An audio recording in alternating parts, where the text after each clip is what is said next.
Good morning, folks. This is Maria Cardiellos, and I welcome you all to the IJIS Institute CJIS Security Policy version 6.0 webinar. I want to thank you all for attending this session.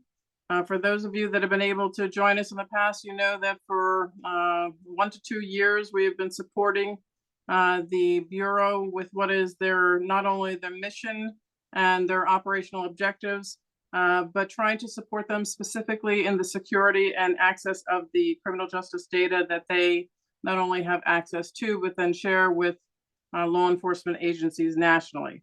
In our world, we know that we have many insecure platforms, insecure worlds, and the security of that data is paramount to all of us in these changing times. In order to meet those needs, the IJIS Institute, from an historical perspective, and as it relates to this specific priority, seeks to create what are these educational platforms that are in the form of either webinars, support documents, guidelines, sometimes policies, and ultimately services that are available to you from a practitioner standpoint and or a service provider standpoint in order to facilitate the outcomes of your objectives. Today, we are very pleased to have Chris Weatherly, Chief Information Security Officer from the FBI, join us once again. And he will walk through the details of the additional nuances of version 6.0 and address several of the questions that you may have individually or collectively. We also have with us Gerard Gallant of AWS, who happens to be, and we're very pleased that he is the chair of the IJIS Institute IJIS CJIS Security Policy Working Group. That, again, for those that have either attended these sessions or part of the working group, seeks to create those tools and understand what your needs and the evolution of your own progression is within your agencies. Again, the operational imperatives are what drive us. Your needs, your gaps, your questions are what motivate us. And to that end, we seek to be responsive to that. Without spending a lot of time, I'm going to pass the baton, as it were, over to Gerard to not only introduce Chris in a little bit more detail, but then speak to the services that we have available through the working group. But as with many of these webinars, when we have several hundred individuals with us, there's a couple of housekeeping items that I want to throw out there. On the one hand, we would ask that everybody stay on mute. On the second point to share is that we do want to be responsive to those questions. So as you have them, feel free to add them to the chat room, to the chat area. Once Chris has spent a great deal of time working through the detail of his slides, we will be able to have him for an additional 30 minutes addressing those questions. We'll facilitate those from the written questions. And for those that we don't get to, because there have been many different sessions where we've spent a great deal of time on questions, we will still go through them, create a Word document, and then post them on our website and share those with you. Again, we may not have the sort of the day for this activity, but we want to make sure that we are responsive to your needs. So team, is there anything else that we wanted to share with the group before I pass it over to Gerard? All right, I will take silence as consent, and I will hope that my own mic is working. But I thank you all for joining us. I thank you for making the time for this critical topic. And I would pass it over to Gerard and ask him to introduce not only our guest speaker that we're honored to have, but then to chat a little bit about our IJIS working group. Gerard? Yes, Maria, outstanding. Thank you for hosting this as part of the IJIS Institute. And as Maria said, my name is Gerard Gallant. I lead the criminal justice program at AWS. So thank you for all of you who are customers and trust your sensitive CJIS data with us at AWS. We appreciate that. I also chair the IJIS Institute CJIS Security Policy Modernization Working Group, long name. That is a working group of the IJIS CJIS committee. So we are a working group that connects up to the CJIS committee of the IJIS Institute. One of the things that our working group is doing is we're creating companion guides, and it's a royal we. We have a lot of helpers from all over the U.S., noted CJIS experts, others who are helping us, and those Phil just put in the chat window the link to the publications on the IJIS Institute website. There are 18 control families and 3 legacy sections of the policy. So of those 18, we are producing, and in the next month or so, we hope to have all of those complete. They're quite wonderful companion documents that talk about the new controls and give you some context as to what those controls are. So they are the first step in sharing additional education and additional context for the new controls in the control families. I would be remiss if I didn't also mention, as part of this community, for those of you who've been involved in this community for a long time, sometimes it's hard to get good information, or it's hard to find and share ideas. So the IJIS Institute, on suggestions from the community, will be sponsoring a CJIS Security Policy discussion board. That discussion board will go live, we hope, in the next 30 days. And everyone who attends this webinar will receive the link to sign up for that discussion board. And the IJIS Institute is taking a leadership here. We've not had something like this for the community. And the whole idea behind this discussion board is an interactive educational resource such that people can collaborate, people can ask questions, people can ask examples, and be able to share ideas, be able to ask very specific questions if you wish. In other words, if you have a control that says ABC, what does that control mean? And can you give some examples of what you did to implement that control? It's fair game. It will be monitored for appropriate content by the IJIS Institute. And we're excited about this. It's never been done before. For those of you who've been around the CJIS world for a long time, never been done. So we're excited that this is going to be sponsored and be monitored by the IJIS Institute for content. So thank you so much for that. Everyone who signed up for this will get a link. Long overdue introduction, Mr. Chris Weatherly, Information Security Officer for the FBI CJIS Division. For those of you who've been in the CJIS world for a while, you know Chris well. Chris is the Information Security Officer, like I said, and is responsible. He's the chaperone of the policy, I guess is one way of calling it. And in conjunction with states, and other entities who are on the CJIS Advisory Policy Board, is responsible for chaperoning and shepherding that policy as it comes to light. With the latest introduction, December 27th, 2024, of the 6.0 policy that was published shortly thereafter on the FBI website. So we're very pleased to have Chris with us today. He's a wealth of knowledge. If you have any NIST 800-53 questions, he's the guy, because he knows that stuff inside out and backwards from a CJIS perspective. Phil, one housekeeping matter. I understand the chat may not be turned on for attendees or questions. I'm not certain what that means, but if you can have a look at that, we would appreciate it. Sure. Everybody could put their questions in the Q&A box, and the chat box is just for the links to be shared for everybody to know. Thanks, Gerard. Cool. All right, thanks. So, Chris, I'd like to start out with a general question. We've had a tremendous amount of CJIS policy changes since 591 came out a few years back, and a big effort by the Advisory Policy Board and working group members and subcommittees, you name it. A lot of people involved to move a tremendous amount of changes. Can you give us some highlights as to how did we get here? Why is it that this change to 6.0 and the adoption of NIST 800-53 Rev 5, why was that necessary? And what was kind of the environment that said this was something we really needed to do after all these years of a policy that was significantly smaller, let's say? Why was that necessary, and what good has it done for us? Yeah, thank you, Gerard. And I want to say thank you to the IJIS Institute for giving me this platform and this continued platform, this media, to get this information out to our criminal justice, our non-criminal justice entities around the nation who are charged with protecting our criminal justice information.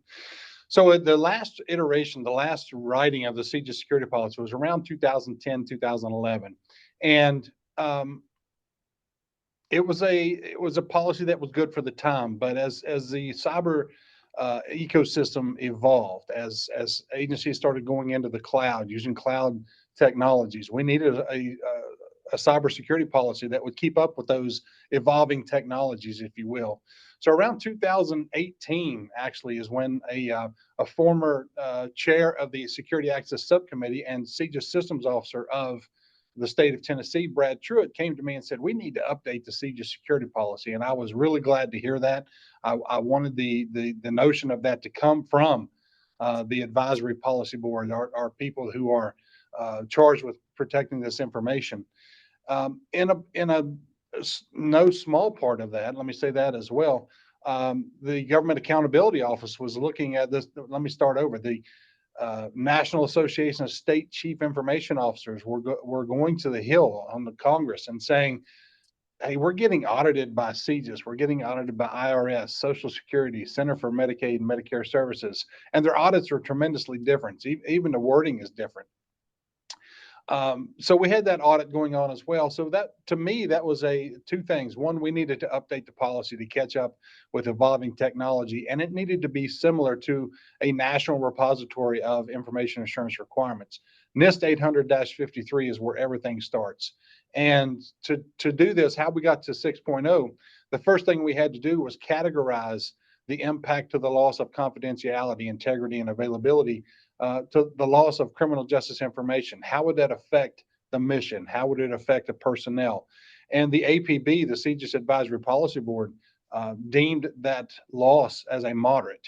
That allowed us to go back to NIST 800-53, pull down the moderate controls, and start tailoring the controls or adding the organizationally defined values, parameters, if you will, that the APB wanted to have as a part of their security policy.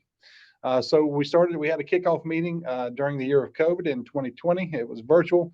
And one of the first families that we introduced was media protection in 2021, when we were able to come back in a semi-in-person fashion, if you will. It took us a long time, and you're right, Gerard. We don't create this in a vacuum, and I've got a couple of slides that'll speak to that. I am the chaperone, the steward, if you will, of this CJIS security policy, but the policy is created by our criminal justice entities around the nation through the Advisory Policy Board that Director Free implemented back in 1994 and continues today as a great resource for the CJIS division. They are the ones who own it. They are the ones who determine what ultimately goes into that policy. I am just I'm just a person who's trying to make the policy protect our information, make sure it is protected, but they are the ones that actually determine what it is. So for the last 4 years, and it's hard to believe that it's taken that long, but for the last 4 years, we've modernized the policy. We've had iterative releases 591, 592, 3, 4, 5, and now we're finally to 6.0. And 6.0 does complete the modernization of the CJIS security policy. So it is now truly aligned with NIST 800-53 at a moderate level. If you find a control within NIST 800-53, AC7, it's AC7 in the CJIS security policy with the APB's organizationally defined values. So we needed to do it for evolving technology. We needed to do it to try to level the playing field with other federal agencies that were auditing our state partners. And so we've attempted to do that. I think we've got a great start. There are maybe some harmonization that could still happen with the policies, but we're working toward that as well. So I'm so appreciative of the Advisory Policy Board. I'm so appreciative of IJIS for helping in these areas of this modernization, and then continuing to allow me the opportunity to speak to the nation on this. So thank you very much.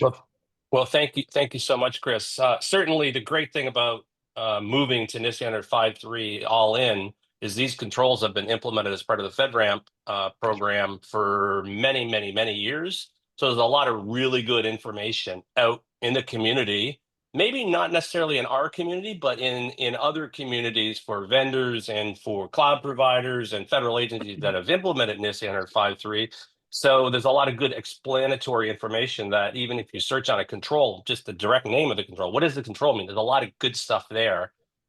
So we're not alone, and there's a lot of community, and we'll continue to build this community both through the IJIS Institute publications, our companion documents, through this discussion board we're launching, so that we can all continue to grow in our knowledge. And it will take time.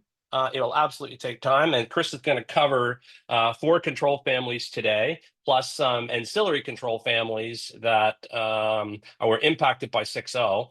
And when we're done, we will come back to a short discussion on, so what happens after 6.0? 6.0 has been released. It's a drawing point, if you will. So over to you, Chris, for an informative discussion on the 6.0 control families. And thank you so much for, again, appearing with us to help educate us on the 6.0 families. Absolutely, sir. Absolutely.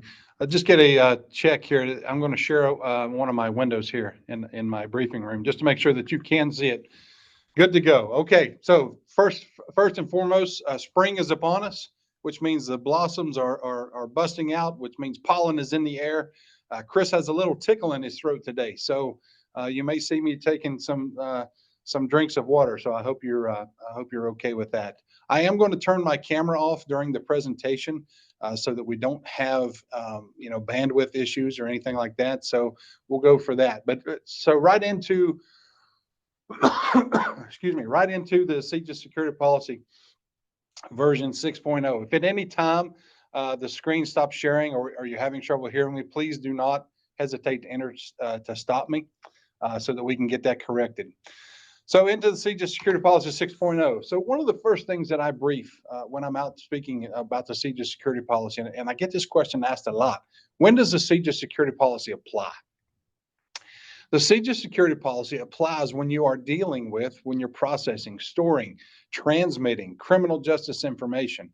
And criminal justice information is defined as FBI CJIS provided data. That biometric, that identity history, that biographic, property, case incident history that has been provided by FBI CJIS. Now, you may have criminal history record information in a repository in your local repository.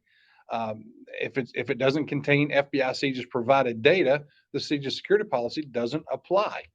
Now, as an information security professional, I will tell you that that information needs some sort of protections. It could be the CJIS Security Policy. It could be another information assurance policy. But that data does need protections to prevent loss of confidentiality, integrity, and availability. So the CJIS Security Policy provides those appropriate controls to protect the full life cycle of CJI when it's at rest and in transit, right? So if it's at rest in our facility, we need to make sure that it is protected, and definitely when it's in transit across the wire. The next question of who does the CJIS Security Policy apply to? It applies to every individual with access to or who operates in support of that criminal justice information. Criminal justice employees, contractors of those agencies, non-criminal justice entities as well. If it's criminal justice information, the CJIS Security Policy is the document to use for the protection of that information. And as we've said many times, before we get to this slide, we didn't do it in a vacuum. I just wanted to show what the FBI CJIS does through their shared management philosophy. The CJIS Advisory Policy Board is the ultimate decision on what goes into the CJIS Security Policy. And the composition, you can see there, we have 20 from our four of our five working groups. We have 28 representatives from there. 5 of those APB members are selected by the FBI director, and you can see the agencies or the areas that they cover as well: prosecutorial, judicial, correctional, tribal community representatives. And then we have 1 representative from each of those entities listed on the right-hand side of the screen there. The Compact Council, our non-criminal justice entities, we want to make sure that they're represented at the CJIS Advisory Policy Board so they can provide input from a non-criminal justice entity perspective. We have the major associations, International Association of Chiefs of Police, major city chiefs, major county sheriffs, National Security Agency, ASCLD, the American Society of Crime Laboratory Directors.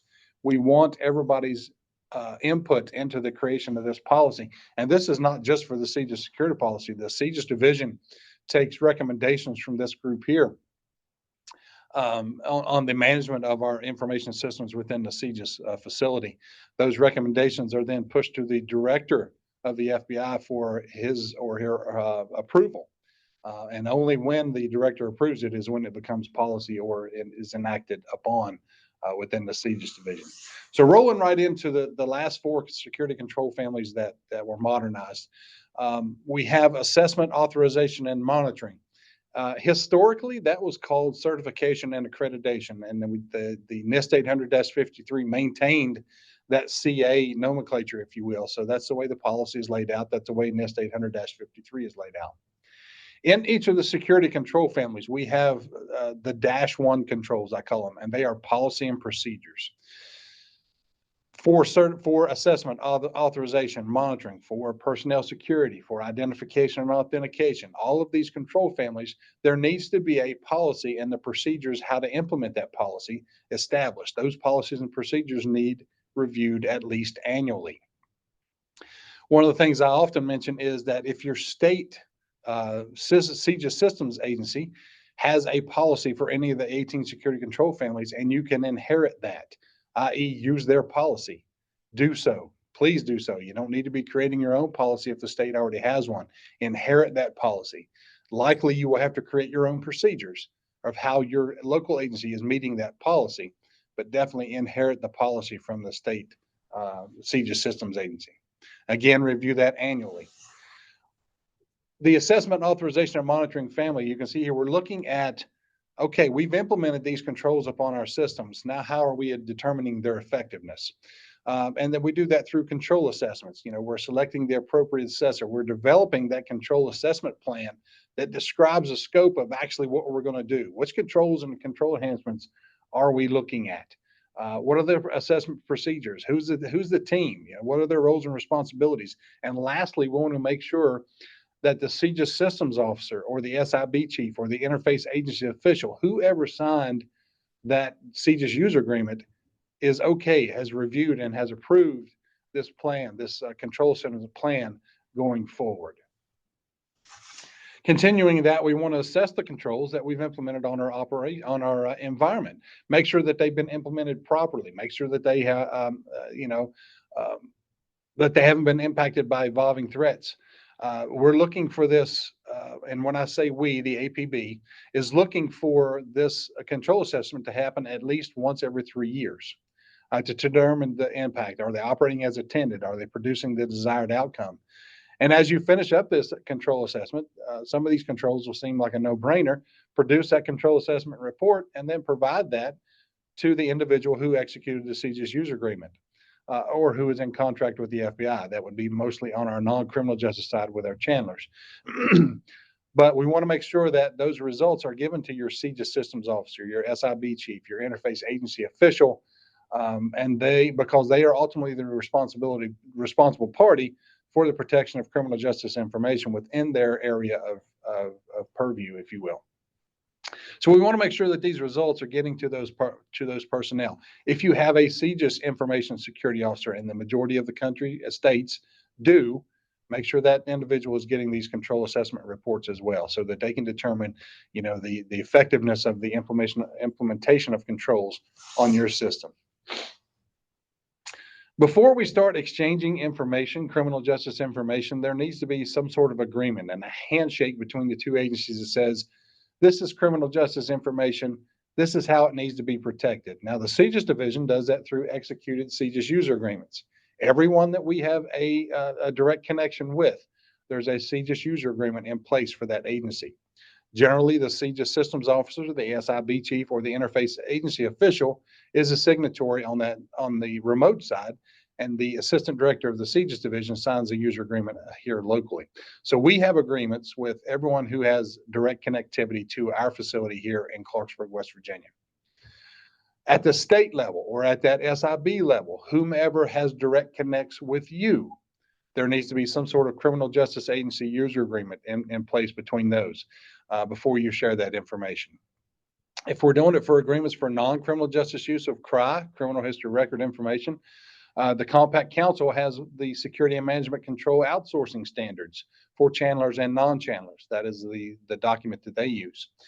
The last bullet under that first control there, the Management Control Agreement or Security Addendum. If you are a criminal justice entity and you have a non-criminal justice entity helping you with the administration of criminal justice, think consolidated IT, think a consolidated dispatch center or something like that.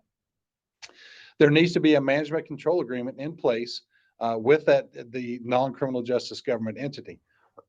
For the reasons that, the criminal justice agency has been entrusted with the protection of this. The non-criminal justice agency needs to understand what those protections are. And they also need to understand that before they can make any changes to the systems, that they need to consult the CJIS systems officer or the sheriff or the city police before they make any changes to those systems. There also needs to be some priorities on reconstitution should we have some sort of security incident that takes our systems out of commission. The security addendum piece of that is if a criminal justice agency is contracting with a private contractor. You're going to use someone else that's going to help you in the administration of criminal justice, but they're a private contractor. The security addendum must be in place, actually the CJIS security policy must be mentioned in the contract. The CJIS security addendum included as an attachment in the contract with the private contractor. And each individual at that private contractor who is going to have unescorted access to unencrypted CJI must execute the certification page of the security addendum.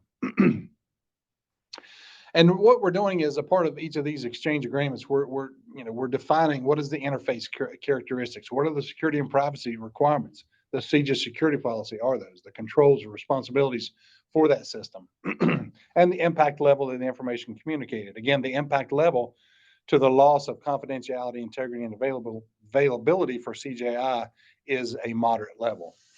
Rolling in, I think this is to the last screen. This is only a couple, like the second time I've given this briefing, but we need to review and update those agreements at least triannually.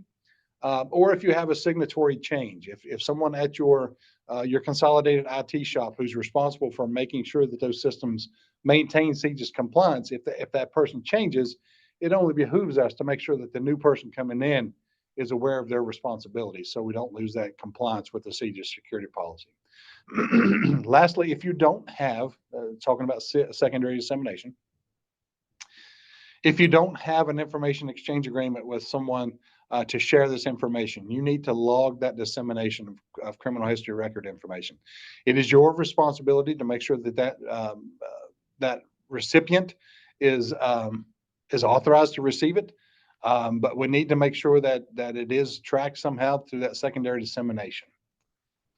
Into CA5. CA5 is titled Plan of Action and Milestones. If you've ever been through a CJIS audit, or if you've ever been through a CSA audit, SIB audit or something like that, and you were found to be non-compliant in a certain control. The control was then noted. I'm going to speak specifically for this example that the CJIS division has audited a CJIS systems agency. That non-compliance was noted, and then it was brought forward to the APB's, the Advisory Policy Board's Compliance and Evaluation Subcommittee. Historically, those were called findings, and this is just a new iteration of the same thing. Those are actually plan of actions and milestones. If you're found non-compliant on a certain control, the auditor is going to ask, what's it going to take to get you in compliance with this control? How long is it going to take you to get in compliance with this control? And every 6 months, the question will be asked of you again. How's that coming along? How's your plan coming along? Are you hitting your milestones? And this is used by the CJIS Advisory Policy Board's Compliance Evaluation Subcommittee to determine if continued access is still okay for this agency that was now that was found non-compliant. So it is very important that if you have a non-compliant finding, that you do work to remedy that non-compliance and get them into compliance with the CJIS security policy, because the APB will make that determination of where the notification letters are going. Is it going to the CJIS systems officer? Is it going to the CJIS systems agency's head? Is it going to the governor of the state? So it's very important to maintain an awareness of your plan of action and milestones, and make sure you're updating those every 6 months. As far as authorizations, there's really no, in the federal world, we have authority to operate, which means that our authorization official has deemed the system is okay to go forward with the operation of the information we're processing. There is no official authorization to operate within the states and locals in our non-criminal justice communities, but we are wanting to follow that model. We are wanting to assign that senior official, that would be the SIB chief, the CJIS systems officer, the IA official, who's the responsible official for that system.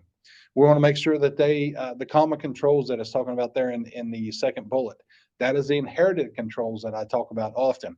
If you can inherit a control from an upstream provider, do so.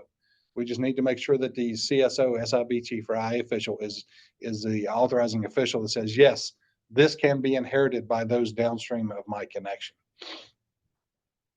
We also want to make sure that the authorizing official, i.e. the CSO, SIB chief, or IA official, accepts the use of those common controls inherited by the system, and then again authorizes that system to operate. Is this system ready to process, transmit, store criminal justice information? We want to make sure that that signatory official is confident that that system is ready to process, store, transmit CJI. So therefore, they are authorizing the system to go forward. We want to make sure that the authorizing official for the common controls also authorizes the use of those controls for inheritance. And we want to look at this authorization at least every 3 years. Every 3 years, your system should be audited by, either your CJIS systems agency or someone else in the non-criminal justice field. They should be audited at least once every 3 years. So we want to make sure that we're updating. We're looking at that system. Is it still suitable to process criminal justice information? Are there POAMs that need to be closed? Are there POAMs that need to be opened to bring that system into compliance? One of the things that CA 7 talks about is that system level continuous monitoring strategy, and implementing that in accordance with the strategies that we have listed here. The Security Control Task Force of the CJIS Security Policy, and eventually the APB, as I mentioned before, settled on these areas for that system level metrics to be monitored, ensuring that you are continuously monitoring your system, looking at that access control, your awareness and training, your configuration management, your incident response, your maintenance. On to the next slide, your physical and environmental protections, your personnel security, your system and services acquisition, and then next to last there, your systems and communications protection. Lastly, the SI4, the system and information integrity, system monitoring, if you will. I don't think there's another one, no. So those are the areas that the APB has said, look, we need you to be continuously monitoring these areas to make sure that you do have that strategy in place, and you're keeping a pulse, a heartbeat, if you will, on the system that is processing criminal justice information. We want to establish an ongoing frequency for that monitoring. Those control assessments, again, we want to have those ongoing control assessments. Again, that's once every 3 years. And the monitoring of the system and organization to define metrics in accordance with that continuous monitoring strategy, which we spoke about earlier in the CA7 control. Make sure that we're looking at the correlation and analysis generated by a control assessment. Bring everything together. Does it paint a picture to you that something's wrong with your system? Somebody's in our system, right? Does it paint those pictures for you? Are there nuances in access control and system and information integrity that would lead you to think, hey, there may be somebody in our system, right? Again, those response actions to address the results of that control assessment, and then reporting that up to your personnel, organizational personnel, information security and privacy responsibilities. That is generally your information security officer for your state. We want to make sure that the system and network admins are looking at that at least annually. If you have a security event or incident, make sure that you're looking at those controls, those continuous monitoring controls, to make sure that everything's still good. And also when requested, if the ISO or the CSO comes to you, the SIB chief, were to come to you and ask for, how's your continuous monitoring strategy going on, you would definitely want to be able to provide that to them.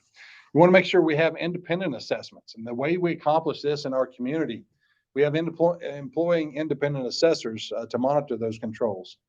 The way we accomplish this is that the FBI CJIS division has auditors that come out to audit the CJIS systems agencies, the SIBs, the interface agencies. That is the independent assessment. We are the independent assessment of those entities. In turn, if you're a local or agency or a local non-criminal justice agency, the state, the SIB chief or the CSO should be auditing you at least once every 3 years as well. CA 7.4, risk monitoring, and we want to make sure that we're ensuring that that as a part of the continuous monitoring and looking for effectiveness, compliance, and change monitoring. Has changes been made to the system as a part of our configuration management control family? We want to make sure that we are authorizing every change that happens upon the system. CA9 talks about the internal systems connection. So you've gone to painstaking measures to make sure that your system is secure for processing criminal justice information. If you have new servers, new internal connections, components that are coming on to that system, you want to make sure you authorize those, right? You want to document the interface characteristics, the security privacy requirements, what information is being shared on this new piece of this architecture. You also want to terminate those internal system connections when they're no longer needed, required, if you will, or authorized, and then review at least annually the continued need for each one of those internal connections. And that completes the assessment of authorization and monitoring family. We're going to hold questions, I think, till the end. We've got a 30-minute Q&A at the end. But right now, we're going to roll into personnel security. Personnel security is not a new control within the control family within the CJIS security policy. It has existed for many, many years. And it was just modernized, again, to align with NIST 800-53 and to just to evolve as with the evolution of cybersecurity, as the evolution of products, we needed to modernize this policy. So we did so also within personnel security. PS1, again, the policy and procedures, inherit where you can, create your own procedures to meet that policy. We want to make sure that we have the positions that are entrusted with the protection of criminal justice information. Make sure we have a risk designation to all those organizational positions. If you have an ISO, what is the risk to the system? What is the risk to the agency? What is the risk to the information if that ISO is no longer there? So that helps you in determining, maybe with the hiring officials within your organization to say, look, if I don't have an information security officer, here's the risk that's going to be associated with not having that. Somebody's going to have to take that on. So, but you want to establish the screening criteria for those individuals filling the positions, and then look at that, update those risk designations as required.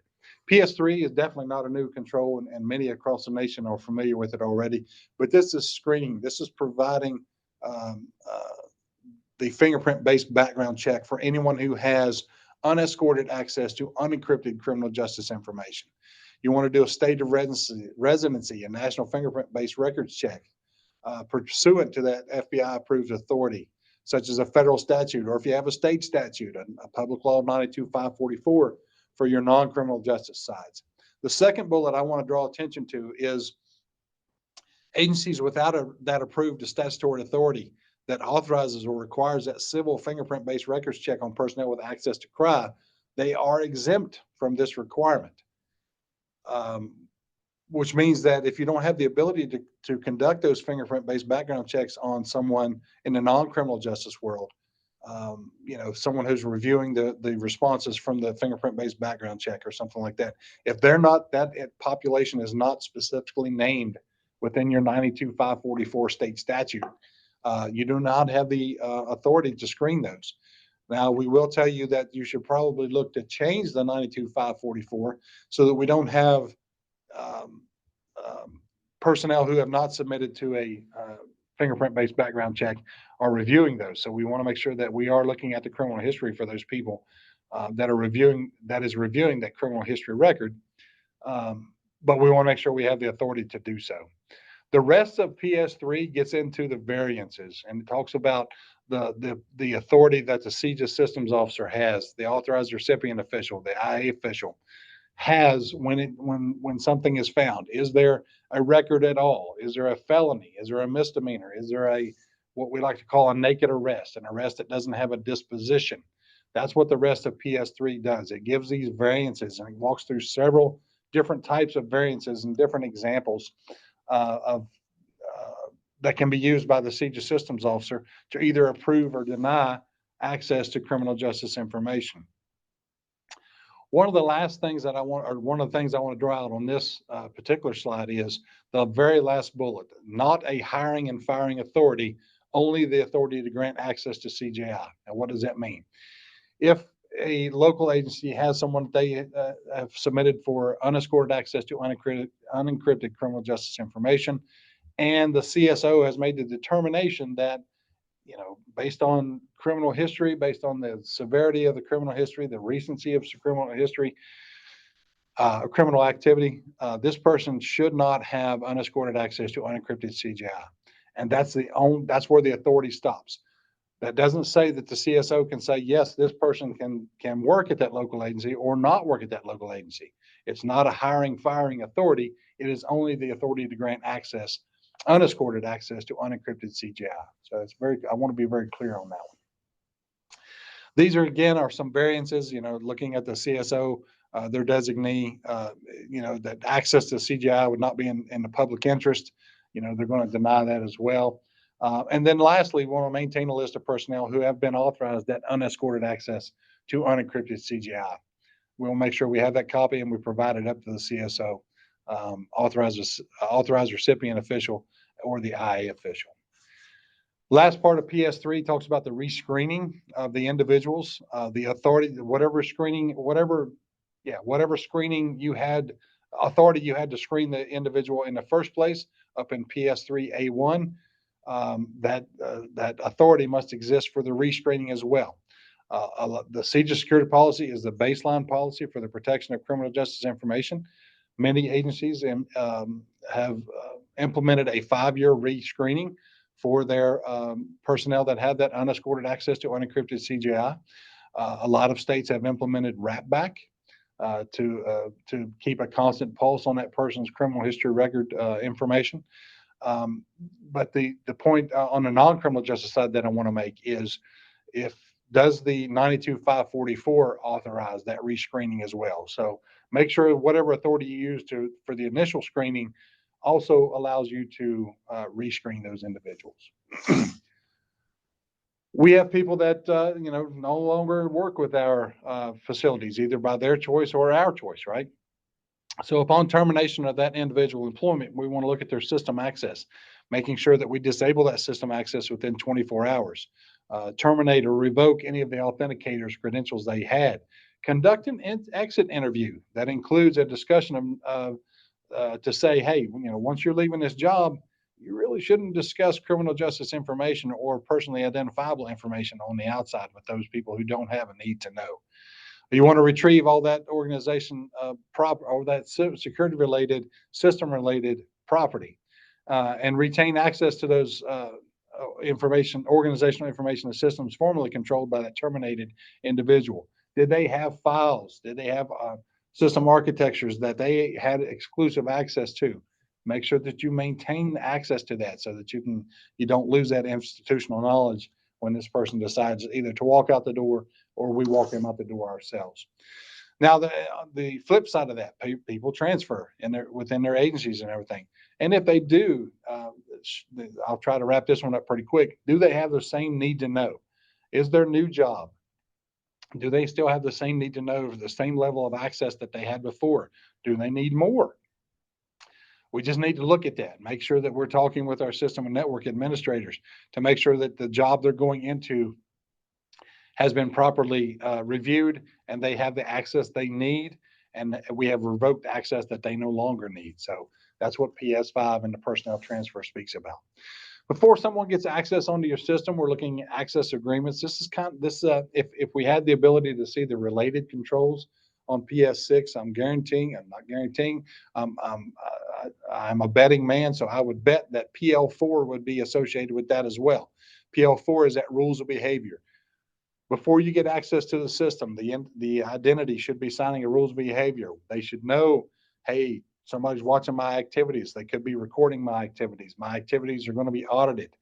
They should know through an access agreement, I can use this system, a little bit for my personal use, but I shouldn't be using it to work another business or something like that. Definitely want these access agreements in place so that you have something to hold the identity to, should there be a question in something they've done on the system. You want to make sure you sign those agreements prior to being granted access, and then re-sign those access agreements when the access agreements have been updated or when the signatories change. PS7 talks about our external personnel security. If you are contracting with someone, if you are using a governmental non-criminal justice agency to help you administer criminal justice, this is where this control is going to pick up to say, look, we need to look at those people as well. We need to establish those personnel security requirements. We need to document those personnel security requirements. Require them to tell us if somebody transfers or somebody leaves. Monitor that provider compliance with those personnel security requirements. In personnel sanctions, we need to have a formal sanctions process for those people who fail to comply with our established information security and privacy policies. We need to notify those those personnel with information security responsibilities, personnel security responsibilities, your system network admins, account management responsibilities. When a formal employee, within 24 hours, when a formal employee sanctions process has been initiated. Do we need to increase, we have a suspected insider threat. Do we need to increase our monitoring on that particular person's actions on our system? So that's the reason we need to notify these people so we can start watching the actions by that identity in a more needed fashion. Lastly, in personnel security position descriptions, make sure you have within your position descriptions, make sure you incorporate those security and privacy roles and responsibilities into those position descriptions. That'll close the book on personnel security. Moving into system and services acquisition. This section applies to development of our systems, of our services, our criminal justice information services, our systems that we're using, anything like that. A lot of this will apply to, although it applies to internal development as well, but a lot of this will apply to our vendor organizations who are supplying us with the products, the services that we need to process criminal justice information. Again, the -1 policy and procedures, we've spoken about that many times.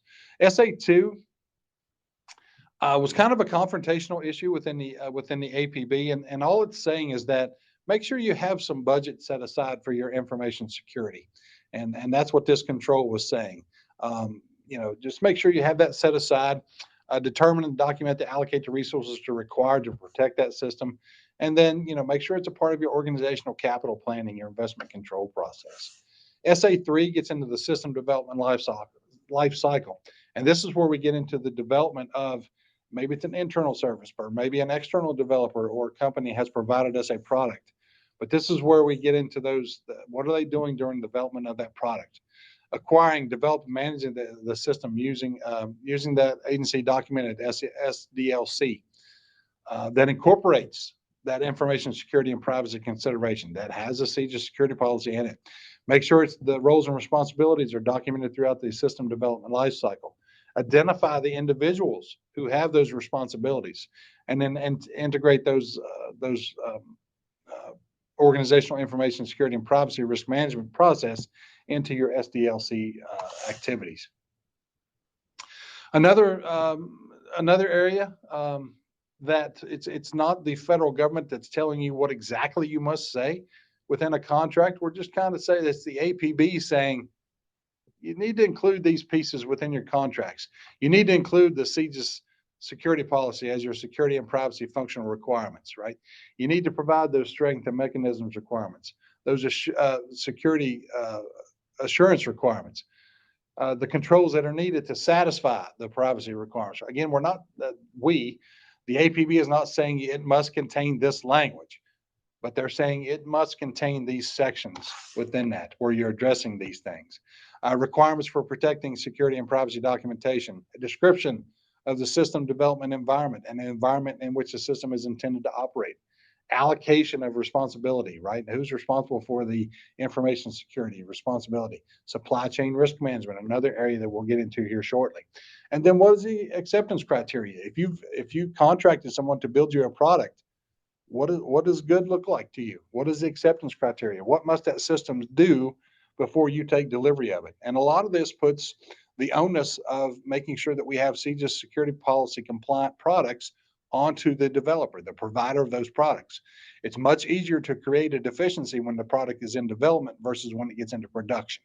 So we want to make sure that we're covering our criminal justice, our non-criminal justice entities, and holding those producers, vendors, those service providers accountable to deliver us good products before they are delivered to us.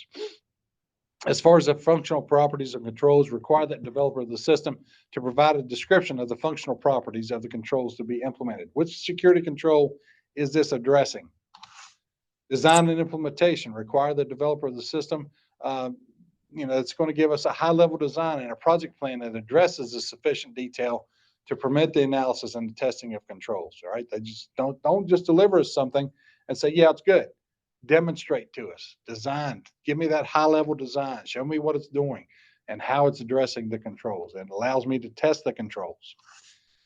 SA 4.9, which is a control enhancement, talks about the functions, ports, protocols, and services. In configuration management, we have another control that says we're going to identify the functions, the ports, protocols, and services. At the criminal justice agency, we want our vendor population, our service providers, to do the same thing. We need to know what are the functions of this system, what ports is it using, what protocols is it using. SA 410 could be a not applicable control to you. If you're not using personally identity verification products, then this is a not applicable control to you. However, if you are using PIV products in your system, we want to make sure that you're using those FIPS 201 approved products so that that if a PIV badge is issued, that has been issued off of either the federal PKI bridge or a cross-certified PKI bridge that has been, again, cross-certified to the federal bridge. As far as system documentation, you wouldn't want to be delivered a system or a service that has no documentation with it. And that's what this control addresses. We want to make sure we get administrator documentation for the system. What does it take for a privileged user or an administrator to operate this system? We want to make sure it describes the secure configuration, the installation, the effective use and maintenance of those security privacy functions, the known vulnerabilities regarding configuration and the use of administrative or privileged functions. If I go into a system with an admin privilege, what are the known vulnerabilities regarding that configuration? Can I change something that's going to lessen the security of that information security system? As well as administrator documentation, you want to make sure that you get user documentation.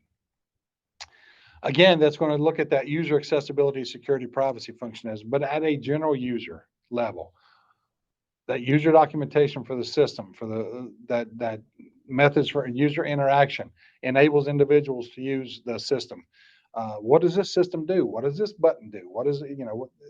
Get down to the nitty gritty, defining what that system does from a user perspective.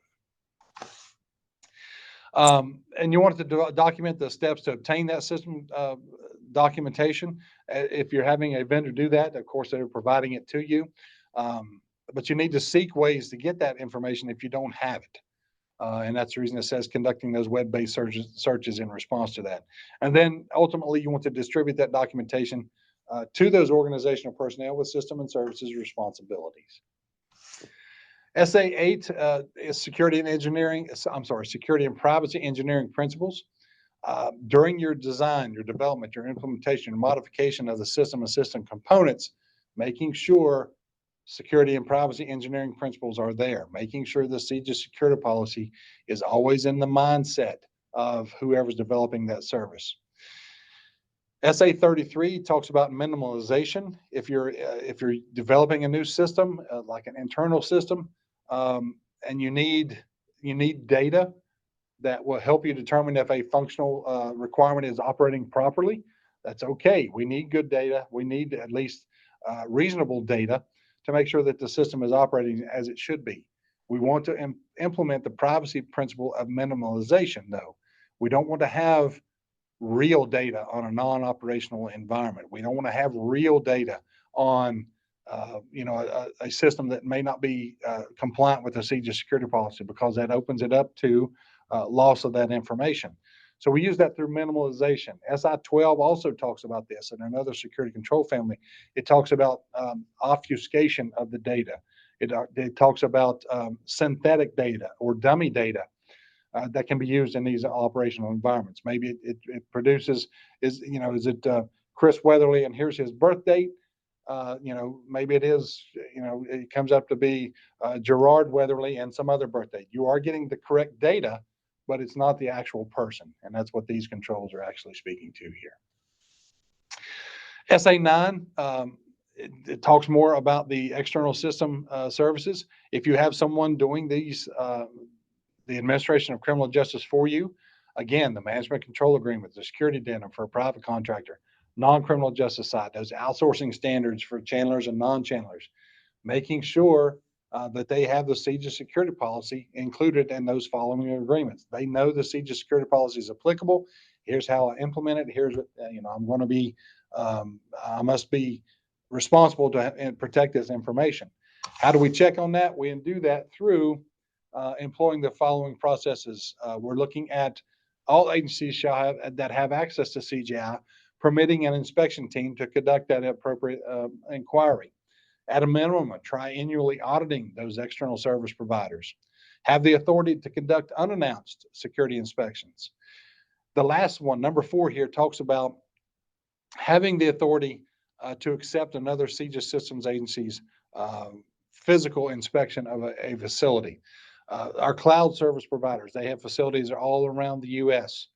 And if a local CJIS systems officer or SIB chief or something can go into that facility and look at the physical security of that facility, a CJIS system officer from across the nation could say, hey, what did it look like? Was it good? And they can accept that local CJIS systems agency's inspection of that facility. That's what the number 4 bullet is talking about there. Again, identification of functions, ports, protocols, and services for any services, any system with a local network or remote connection to an agency information system. Are you connecting back into my information system? Yes. What are the functions, ports, protocols, and services that you're using for that?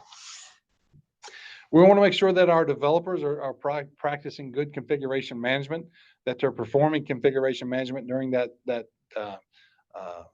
during the design, the development, the implementation, operation, and disposal. They're documenting the integrity of the changes. If they're making changes, it was documented. It was approved before it was put onto the system. We just want to make sure they're practicing proper configuration management in that developer stage. Implementing only those organizational changes to the system or the service, documenting those approved changes, tracking the security flaws, tracking that, hey, this system was susceptible to this this recent incident, this recent 0-day, and we have fixed it thusly, right? Tracking those to make sure that they give you a system that is good to go before you accept it.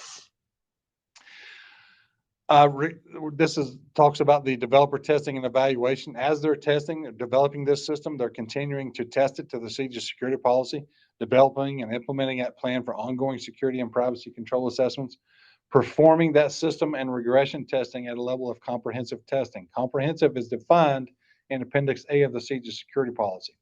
But as they're going through, as they make a change to the system, you want to make sure that you have regression testing on that system to ensure that system is, still gives you the desired results of what it did before the change was made, right? So that's the regression testing.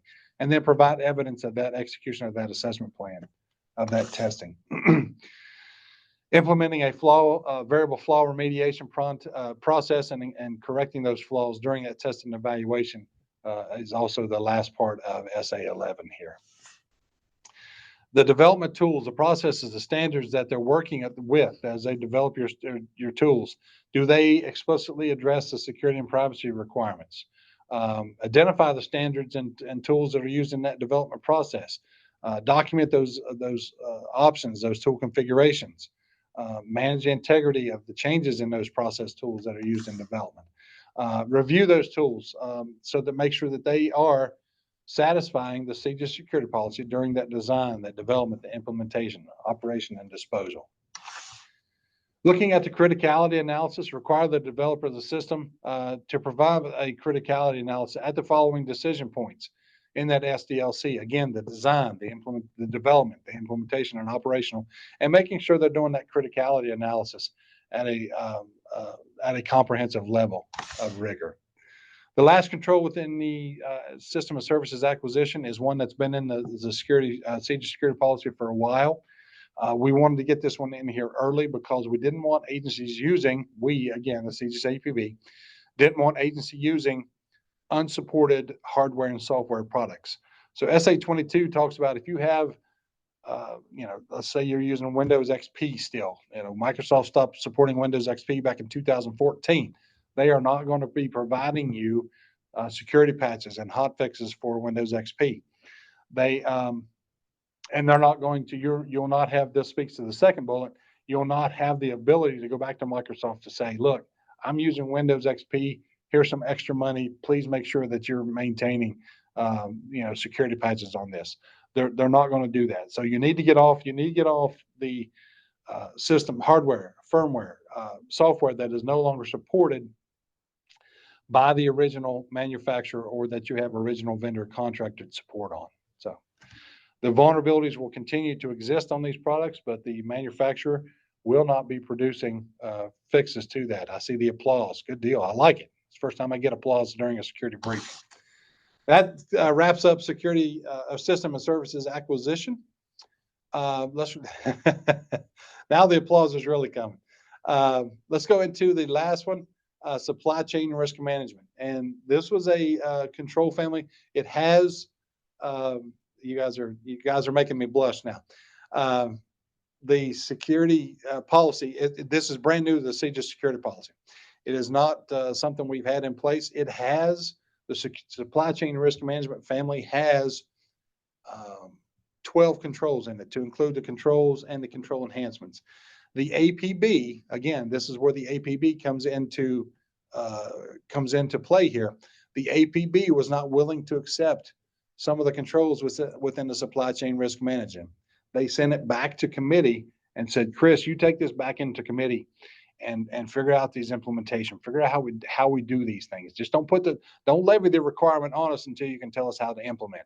So that's what we'll see here in this supply chain risk management. Again, the -1, reviewing that annually. Have that supply chain risk management plan. Develop a plan for managing supply chain risks that are associated with all the way down to research and development, the design, the manufacturing, the acquisition, delivery, operation and maintenance, disposal of, right? Have a supply chain risk management plan that talks about those things. Review it at least annually, or if you have a threat or organizational or environmental change, protect that supply chain risk plan from the unauthorized disclosure and modification. We have had instances of procured camera systems within the United States, and the feed was being sent back to a foreign national, foreign agency. We have had experiences where agency has bought some specific network gear. The network gear started performing a little hokey, if you will. So the agency reached out to the supplier of the advertised supplier of the product, and the vendor told them that's not our products. So it was counterfeit products that were being used. So definitely we need to make sure, we need to start focusing on our supply chain risk management of our systems to make sure that we know the lineage of everything that's been produced and given to us.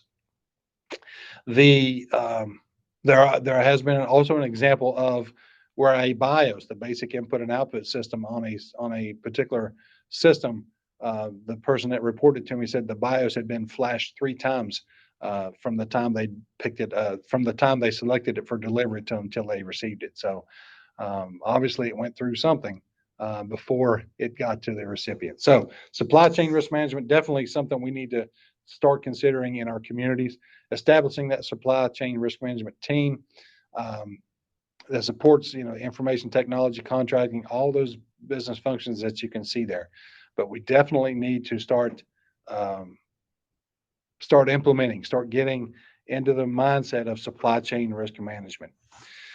Have the acquisition strategies, tools, and methods, contract tools, procurement methods, and you want to use preferred suppliers who can provide attestation or demonstration of compliance with those state requirements, with those federal standards, the CJIS security policy, making sure there's, that they are providing you.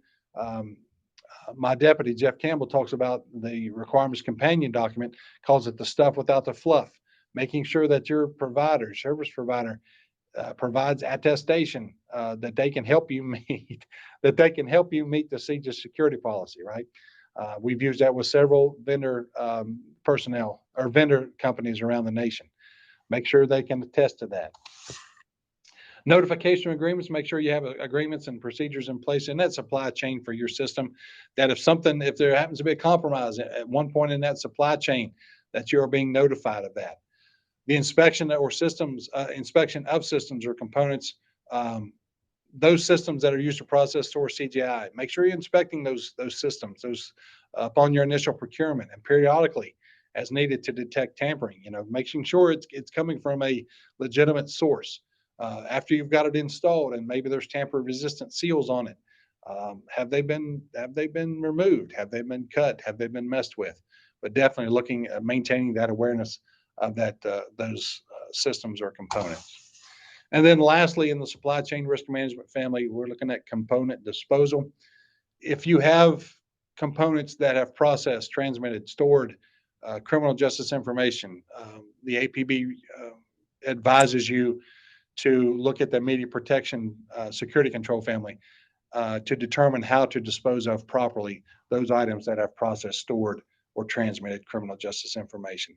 That brings us to the close of SR, Supply Chain Risk Management. And that brings us to a couple of controls that were changed in version 6.0 of the policy. Identification and authentication, it goes way back to version 5.9.2 when we modernized that. So we're talking back in 22, 23 era, maybe even before that, when we modernized information and authentication. Up until version 5.9.5, there was a statement in there that said change or refresh your authenticators annually, or when there's evidence of authenticator compromise. And we got to thinking, wait a minute, there are certain time-based tokens that produce, random 6-digit characters that have a time to live of 3 years. Why would we change or refresh those authenticators annually every year if the time to live on those things was every 3 years? So we modified the policy in version 6.0 to say changing or refreshing memorized secret, that is your password and PIN authenticators annually, or when there's evidence of authenticator compromise. And then the follow-on to that, changing or refreshing all other authenticator types as they expire, or when there's evidence of authenticator compromise. So that's a change that we wanted to make in the policy that would allow the use of those time-based tokens that a lot of agencies are using.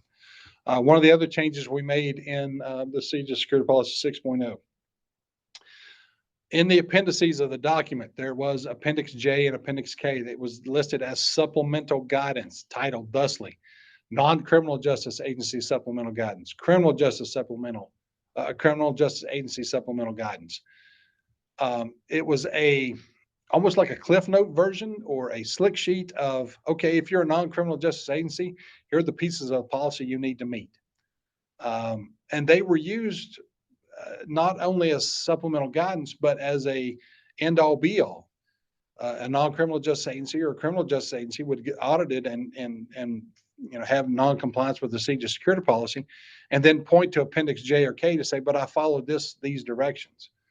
So we wanted to remove any any doubt of what you needed to meet if you're going to process criminal justice information. And that is the entirety of the CJIS security policy. So we removed Appendix J and K from the policy. So there's no longer that crib note version, if you will, crib note version, if you will, of the policy.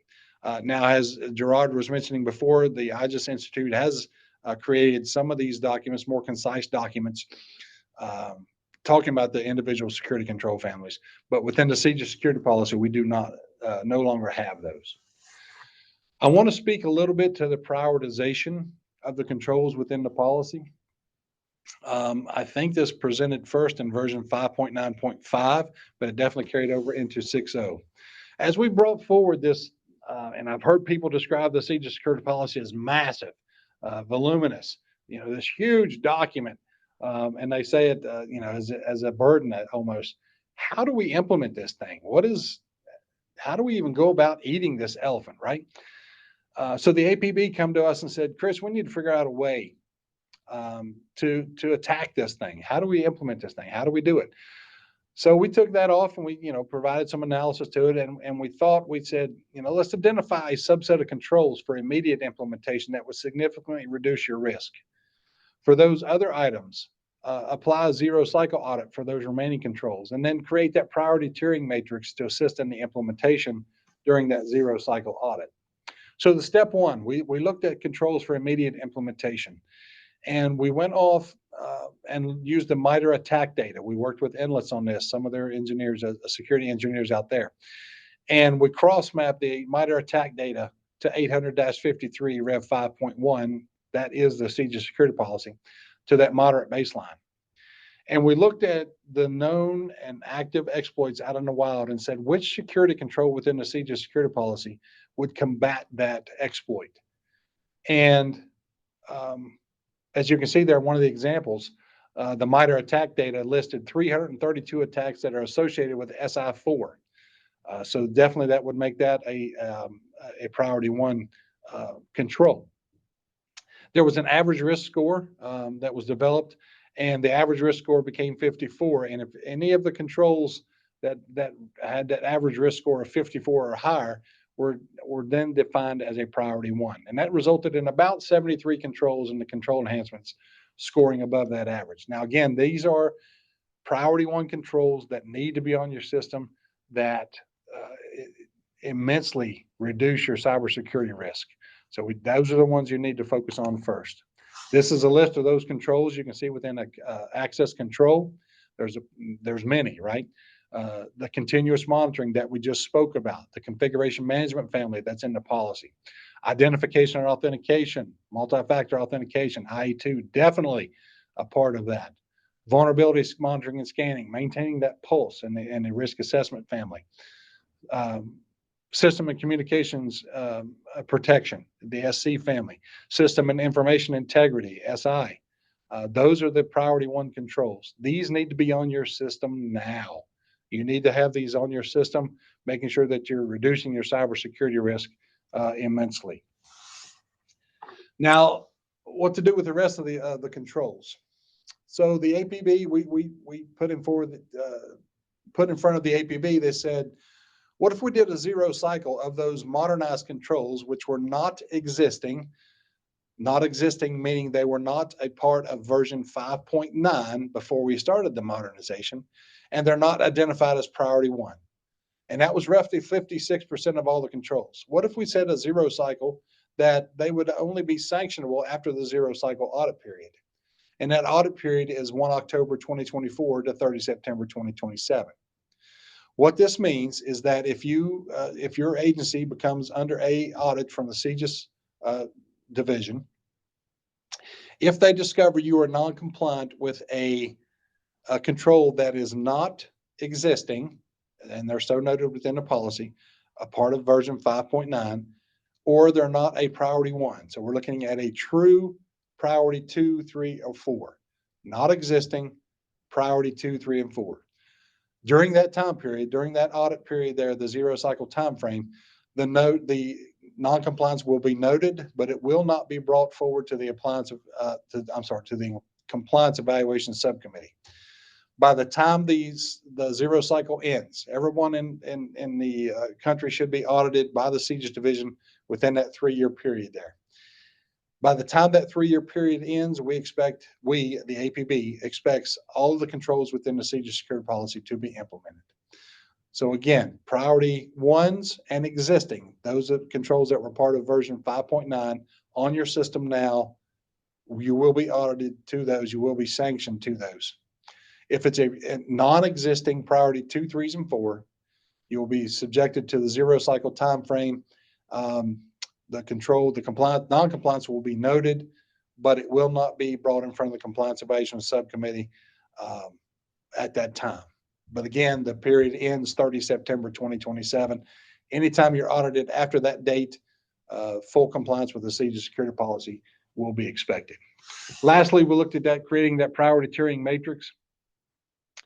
You know, we've said priority 1 controls and existing on the system now. The priority 2, 3s, and 4s, they're there because ease of implementation and a manner of dependency, if you will. I see that listed further down on the slide. So if you implement a priority 2, it makes a priority 3 easier to implement. If you know, which makes a priority 4 easier to implement. So you can see how the controls, the non-existing and non-priority ones, how they should be implemented on the system. And then those, we were talking about that, the remaining controls during the zero cycle, I've already talked about this, non-compliance noted but not sanctioned by the APB, and everything must be implemented by October 1, 2027. And that'll bring us to the end of our 6.0 modernization. I'm going to stop sharing my screen so that we can get into the Q&A. And from there, I'm going to turn it back over to Mr. Gallant. Chris, thank you. Thank you for a very, very wonderful and detailed presentation as usual. The energy that you put into creating these and answering these questions, we certainly appreciate it.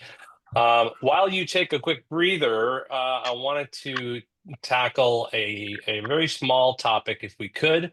So we talked about how did we get here? How did we get the process the advisory policy board followed and got to 6.0 that's released in advance or released December 27th? What happens after 6.0? Are we gonna? We've got a number of questions here, which your answer should explain or should answer those. How do we get? You know, what happens after 6.0? Is 6.0 the end of it? Is there more changes? Do we have 3 or 4 a year like we used to have? Are we back to a cadence? Kind of what's up with the policy post 6.0 in your reading the tea leaves as the chaperone of the policy? That's a great question. And so what will happen is, historically, before we started modernizing, we were on an annual release schedule. And that's what we'll go back to. So we just released version 6.0. We are chaperoning, escorting, taking forward topic papers into the APB.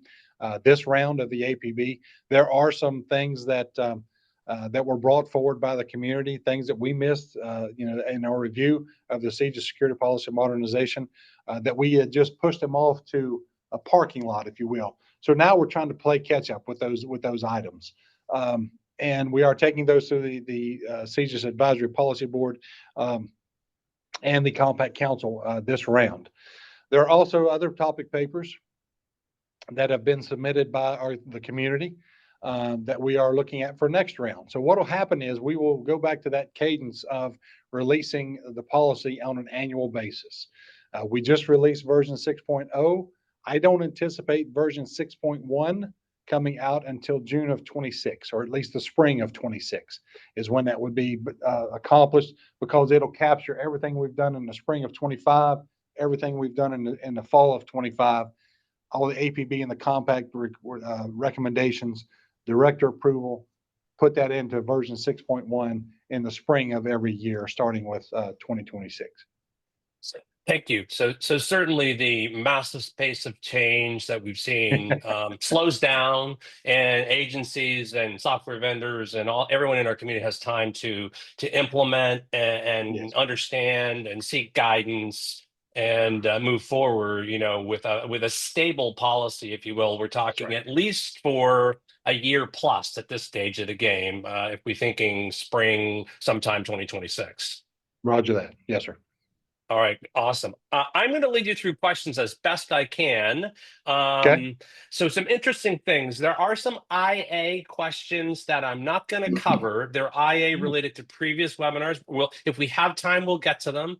But they are specifically related to AAL2 and other things like that. So we will try to get those at the end if we can. But I want to try to loop some of these together on the policy questions related to the control families that you covered. There's some really interesting questions in here, actually. I've answered as many as I could that were not policy related. I wanted to reserve that for you.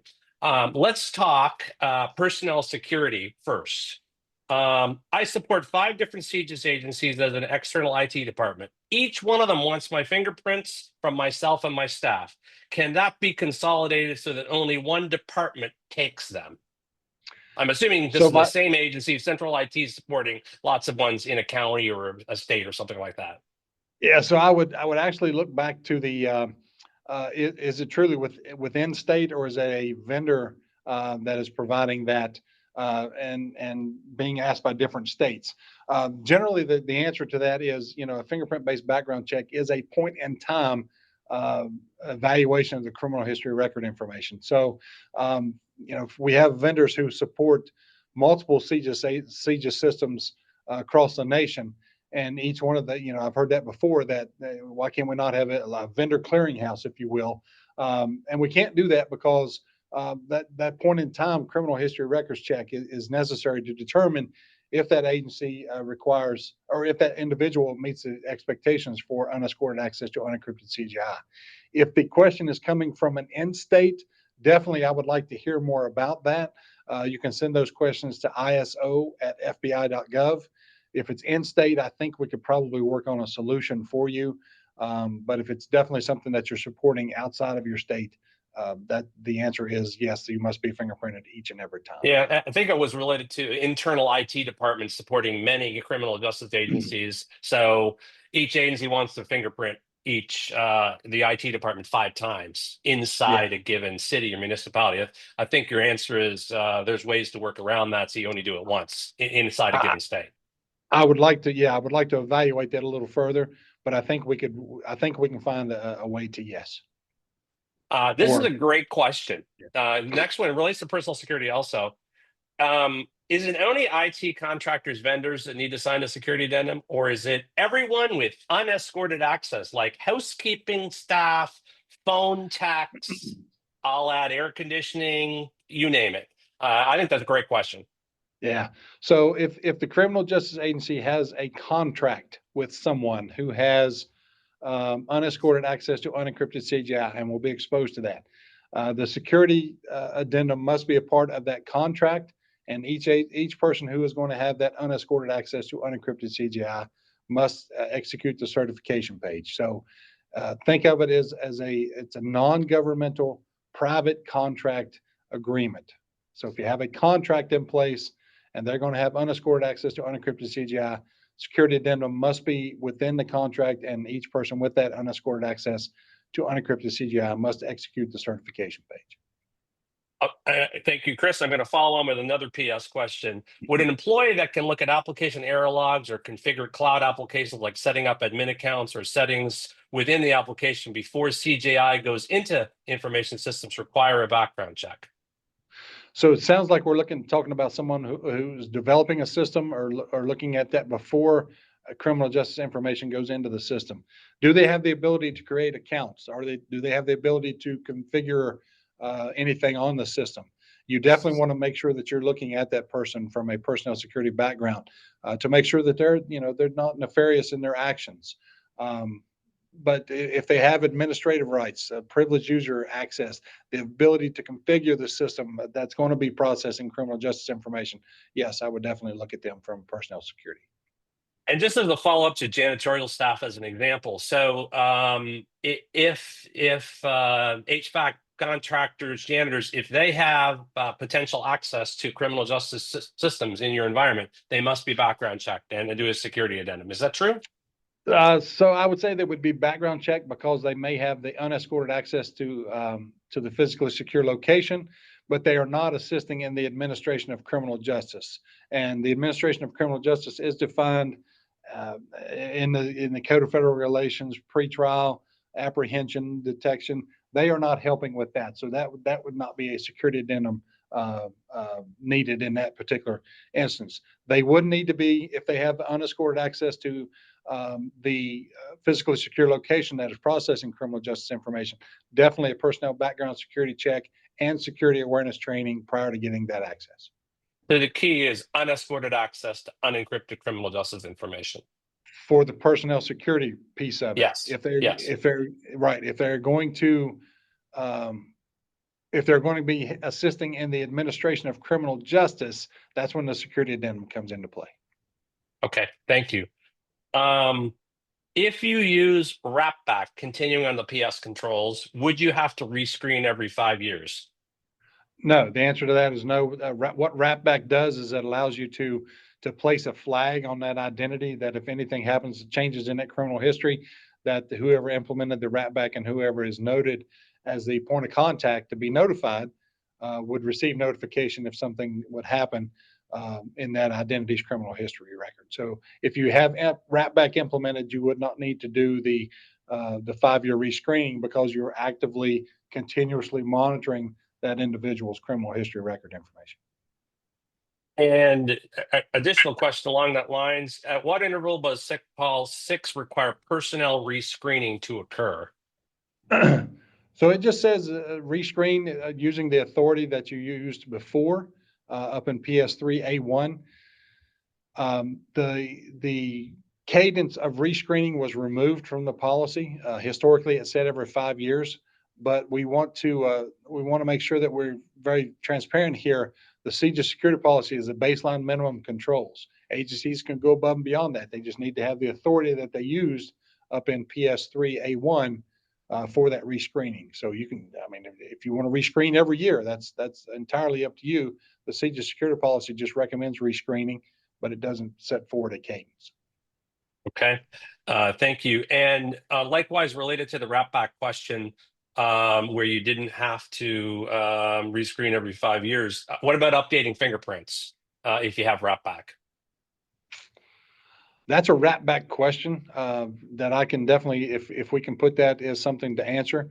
The fingerprints, because they're such a reliable source, would not change unless there's like major scars. But then there's technology to detect that. If we had an amputation of a finger, maybe that might require rescreening or refingerprinting. But I would definitely I would like the liberty to be able to take that to my biometric services section to answer that question. So if that's something we can follow up on, that'd be great. Outstanding. Another PS question. Our agency wants everyone that works for a vendor to have a CJIS background check. Vendors tell us all the time, this person, A, B, C, doesn't have access to unencrypted CJI, like phone support or someone that performs escorted remote access. How does the policy view background checks for phone support or remote access for software vendors? So it depends on the phone access. No, they're not assisting in the administration of criminal justice. Again, and to that point, we're talking unescorted access to unencrypted criminal justice information. So even for remote access for software, what are they getting access to? Can you virtually escort them? Those are ways to remove that requirement from the policy or from your specific implementation. So, but if they do have unescorted access to unencrypted CGI, yes, fingerprint-based background check and security awareness training before they get the access, and then annually thereafter. And there was a question earlier to the point of what we used to have virtual escorting that's now covered in MA4, non-local maintenance. Correct. Is that correct? That is correct. That was removed from a section, I don't even know where it was, and it's now in MA4 called non-local maintenance. Correct. And some of the related controls with that would be AC 17 for remote access. So if you look at each control within the CJIS security policy, there may be related controls under that. So in MA4, and I apologize, I don't know it to that point, But if we were to look at MA4, they're likely security-related controls, and AC-17 would be one of those. That remote access would be one of those related controls. So make sure you're looking at, I've said this before, the CJIS security policy is very comprehensive. So make sure you're looking at all the related controls to a certain control you're investigating. Let's move on to CA. Okay. Management control agreements have to be updated every 3 years, even with no changes to them. Reviewed and updated. So if you just review it every 3 years, if there's been no changes, then then why update it? I would just make sure it's reviewed, and you've reviewed it to make sure that everything in the management control agreement still applies, is still applicable to the relationship. The signatories haven't changed, and that would constitute a review every 3 years. Thank you for that. Clarification on CA3. Review and update the agreements at least triennially, that's a hard word, triennially, or when the responsibilities or signatories change. Does this mean the MCA and the SA, Management Control Agreement, and the Security Addendum? So the MCA, the MCA, the Management Control Agreement, and I think we addressed that in the previous answer. Look at it, review it, at least once every 3 years. Is everything the same within the agreement? Does the relationship still agree with everything that's going forward? Has any of the signatories changed? For the security addendum, that would come about, again, the review would come up every 3 years. The changes would be if you've had something, but it would had something change, but it would follow the actual contract itself, right? When is the contract up for renewal? When is the contract up for updating? So I would follow that cadence as well. But look at the security addendum, review it at least. If the contract's not up for renewal, look at the security addendum and make sure everything's still changed or still as it was when the contract was initially put in place. This is a great question. 511.2 used to have audits by CSA every 3 years. Is that in CA6? Where's the triennial audits by CSA? Where's any idea where that is in the policy? I think that was under. Hey, it's either going to be under CA or SA, the external services requirements. We do talk about the external, that would be on the contractor side, the developer side. So it should be in CA. I'm sorry, I can't remember the exact location. Again, if you could send that question either in the chat here or send it to iso@fbi.gov, we will definitely get into that. I do know it's noted within the CJIS user agreement that the CJIS systems officer signs off on. It says they will audit local agencies once every 3 years. I do know it's listed there. All right, we'll get back. So if you want to email that question to iso@fbi.gov, it's hard to find that word triennial in the policy in the main body. So that question was not from me, by the way. These are great questions. Like I said, it is listed in the CJIS user agreement of that triennial audit, and that's where the rubber would hit the road, for lack of a better term, where the CSO or the SIB chief or the IA official would say, yeah, you're going to audit me every 3 years. I'm going to audit the local agencies every 3 years. Another CA question. Does the independent assessment control apply to our vendors in CA?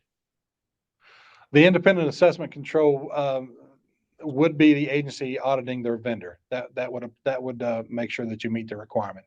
To elaborate on that, the independent assessment, the way we meet that, CJIS division audits the CJIS systems agency independently. That's an independent assessor. The CSA audits the local agency. The local agency would audit the vendor. That would definitely get the independent assessment. We don't want someone auditing themselves in an official capacity. We want them to, let me take that back. We want them to be aware of how their system is operating, but we want someone to independently verify that. Okay. Thank you for that. I'm hoping I'm not getting lost in these questions now. They're fast and furious. Let's go to, this is a great question. Is destruction of an encryption key a compliant way to meet the requirements for deletion or disposal of criminal justice information? Yes and no. I'd like to know who asked that question because I've had it before. And it's very specific to the case. Wasn't me. Okay, yeah. It is listed in NIST 800-88 as a cryptographic erasure, is something that would suffice. Currently, that is not within the policy. And we do not have a topic paper ready for that, or even in the pipeline for that. We should look at that because it is considered an effective means of erasure. If you remove the cryptographic key, and I think it's called cryptographic erasure within NIST 800-50, I'm sorry, 800-88. It is something that likely needs to be in the policy, especially as more and more agencies transition into cloud services. Great. It was from Pete, by the way, so great answer. Yeah. This is an interesting question. It's not related directly to a control family, but it's something I know you're quite knowledgeable about. Would a state ramp with a CJIS SecPol overlay ATO be satisfactory to demonstrate compliance to CSOs or agencies? So state ramp, I don't know if they're calling it a certification or, but that overlay that tells you, the procurer of that product or service, that the product or service is capable of meeting the CJIS security policy. It is demonstrated that it can meet the security policy. Still reliant upon you to make sure that configuration is employed to meet the CJIS security policy. CJIS division would never audit a vendor. We're coming to the criminal justice or the non-criminal justice agency that has criminal justice information. So that would be a great start, but it may not meet. We say that about FedRAMP as well. We say that about SOC 2. Those demonstrate compliance or the ability to comply with NIST 800-53 controls, but still the configuration is up to the agency, and that's who would be audited. Something you're missing from state ramp, and that is compliancy within the CJIS security policy. A state ramp, FedRAMP, SOC 2, whatever, would be those personnel security controls. So definitely we would want to make sure that you don't just implement based off of just a state ramp or FedRAMP certification. Thank you for that. This is an interesting question. It kind of relates to unencrypted access to criminal justice information. If you obtain information from a CJIS system and then input it, I assume either electronically or you retype it into this local system, does that local system need to comply with the CJIS security policy? Currently, yes. And the reason I say currently is because that is the policy as it exists today. What you're talking about, and it would be helpful to know where the question came from if it was a criminal justice agency or a non-criminal justice agency. And here's why I say that. The non-criminal justice side of things, the Compact Council has made the decision, and the APB has bought off on it, that they are going to create their own security policy for those non-criminal justice agencies that have indirect access to criminal justice information. A hard copy of criminal history record information was given to a non-criminal justice agency. Should they have to comply with confidentiality controls? Should they have to comply with integrity or availability controls? Confidentiality, absolutely. Integrity of a piece of paper, not so much. If you need integrity and availability, you'll go back to the source to get that. The APB has not branched into that for local agencies who have taken it from a direct system and put it into an indirect system, an RMS or something that's local only. So currently, if it's a criminal justice agency, absolutely. A non-criminal justice agency, stay tuned, because that policy should be started soon. So I think you just answered another question. The Compact is in the process of helping or working with non-criminal justice agencies to create a policy around protection of that data. I think that's what you said, right? non-criminal justice agencies with indirect access. It's very specific. Indirect right. access, which means you're not. Can you define indirect access Absolutely. at a high level? Great point. Let me define direct access. Direct access is the ability to sit down at your keyboard, your terminal, key in a few strokes, and get information directly from FBI CJIS managed information systems without the intervention of anyone else. You're running an NCIC check, you're running a III check, an NGI check, or something like that. Indirect access is, you're not running the query yourself, or you don't have the ability to change the master record at any of the repositories. And non-criminal justice agencies who have indirect access is the subject of the compact councils. There you go. Okay, Yep. Thank you for that clarification. There are non-criminal justice entities within the compact's area of purview that have direct access. Definitely CJIS security policy all the way. But for those non-criminal justice agencies that have indirect access, they're looking to create another security policy. And a natural follow-on to that would be the timeline. Do we know yet? Is this within a year, a couple of years? Do we know that timeline in terms of when that may pop out? The council has established the composition of the task force, but we have yet to start the creation of that policy. Okay. Let's jump to SR. How does SR apply, and what's expected when we send devices that it's a great question, process CJI back to our vendor for repair, and they send them to Mexico for maintenance or remanufacture? So see devices with CJI, what is SR, and they send them to a vendor? What does SR say for that? So SR wouldn't really speak to that. It would be management or maintenance, MA6, I believe, which talks about if I'm sending a device outside of my physically secure location for repair, am I keeping that device? Am I removing the hard drive before I send that device off? So SR really wouldn't apply to that. The maintenance section of the policy would apply to that particular example. Thank you for that. This is what I probably should have asked up front, and I missed it in my collage of notes that I've got going on here. You said at the beginning, CJIS classified as moderate impact level data. CJIS data is considered moderate. Is that officially documented somewhere? I know the controls are all moderate, but is that decision documented? Is it in the policy? Is it in APB notes? I'm leading the witness here. Because this relates into like NIST 808. The question was related to NIST 800-88 media sanitization, right? Which has whether it's high impact or medium impact. So is the decision that it was moderate impact level data, is that documented somewhere? Yeah, absolutely. It was documented and I thank you for leading the witness. It was documented in the APB minutes. It is also documented in a official communication up to the director, where we provide the APB recommendations to the director.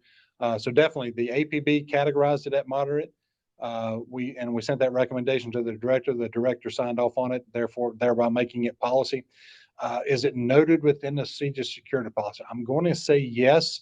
Within the PL section, within the planning section, is where you would find that actual control that says criminal justice information is moderate. And that was the June 2021 Advisory Policy Board. Lead the witness. I would have to, I would have to go back and look to see exactly when that was, but it was before we started the modernization. I will say that, because we had to have that decision to lead the way, to pave the path for which controls we would start to tailor. So it was before we started the modernization. So I'm thinking 2020, 2021, somewhere through there. Yes. We'll get the exact answer where those minutes could be found, because those are available to all attendees who had that. Actually, I think the APB minutes are a part of the Federal Register, so you could probably look for them yourself. That's a great point. I'm thinking it was 2021, but we'll get the exact time frame to narrow down the Federal Register search. Let's talk about this is an IA question. Okay. V6 moved away or was silent on password complexity for basic and length. should we just use 592, or do we need to design to the current policy? That's a good question. Yeah, so V6 actually was not the version that strayed away from complexity and length. It actually started back in version 5.9.2 when we modernized identification and authentication. We did have a date within the policy, a sunset date of September of 2024, I believe it was, to allow agencies who had those systems that had the complexity requirements, that had the length compliance, that they could use those up until September of 2024. That has, been overcome by events. So definitely, any identification or authentication authenticators that you're using, specifically to this example, memorized secret in IE5A1, would need to follow the requirements within IE5A1 for those memorized secrets, which eliminates the complexity, which eliminates the length requirements.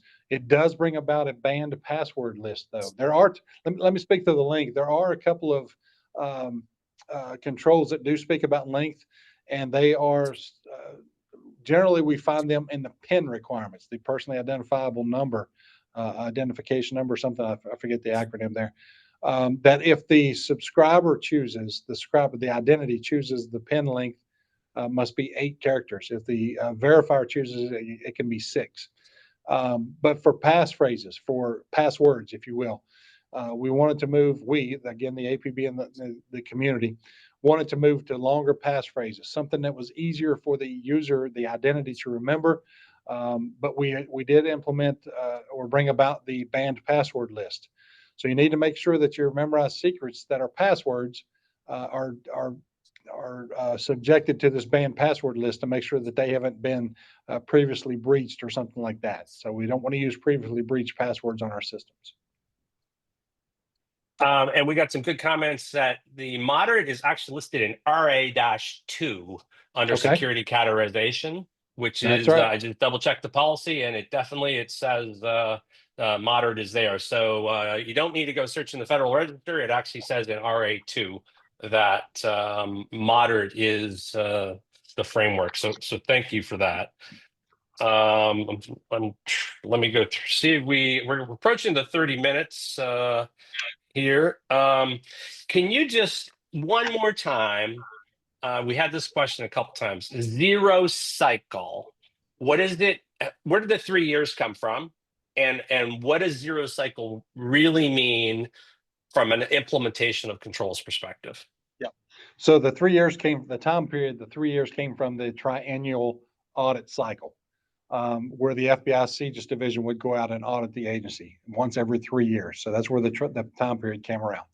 What zero cycle is, anything that's not listed as priority 1 or existing, anything, so it would be non-existing, priority 2, 3s, and 4s. If you're found non-compliant with one of those controls, it will be noted but not sanctioned by the APB.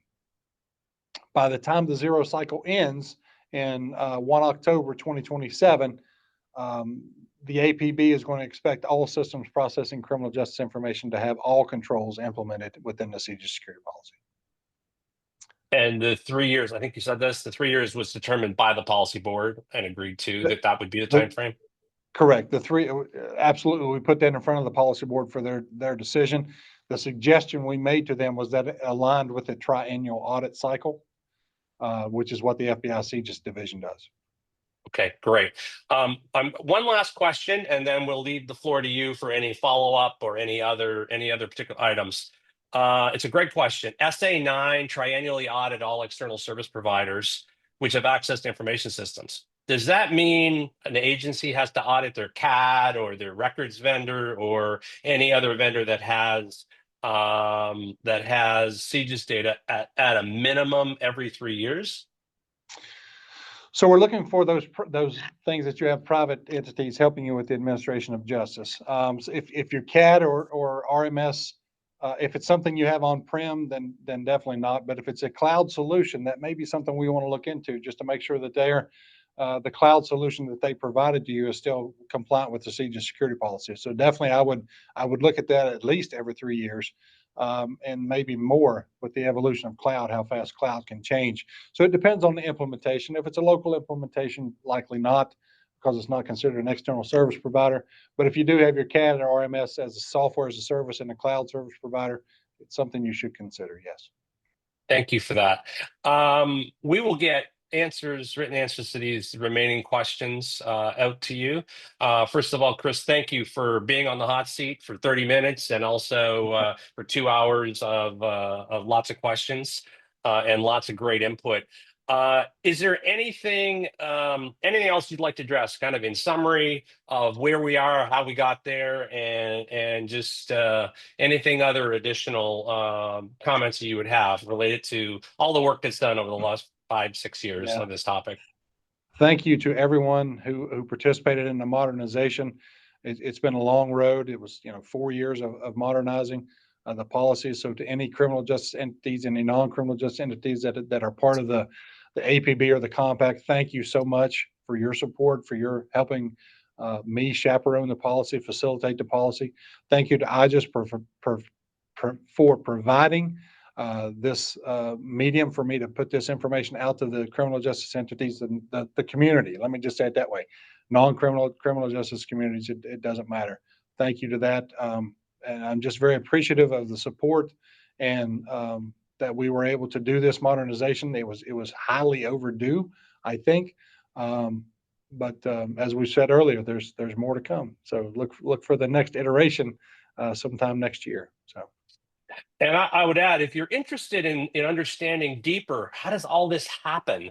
The Advisory Policy Board meetings are open. You can send an email to iso@fbi.gov if you're interested in receiving the materials. No? Don't do that. AGMU? What I would recommend is that the APB, they are in fact public meetings. They're held every June and December. And 21 days before the date, you need to look at the Federal Register because it will list the location of the event, and it'll also give contact information should you want to receive the materials of the APB. Please do not email the ISO at fbi.gov to get the APB materials. Please do not. All right. Well, I stand corrected. That they are available that you can attend. I've attended everyone for the past probably 10 years, and they're very informative. And you learn how the policy changes are voted upon and what the post-policy changes are in advance. So thank you for that. Check the Federal Register at least 21 days prior to the event, which usually happens June-ish and December-ish timeframe. Yeah, first week of June, first week of December. So I'd start checking the Federal Register, around May or November. So thank you again, Chris, for being on the hot seat and enduring the Q&A and providing us great information. With that, we will conclude the webinar and look for the recording and answers to Q&A on the IJIS website in the coming week or so, and we'll get that out to everyone who attends. Thank you for everyone who attended and judiciously asked questions over the last 2 hours. Thanks again. Thank you.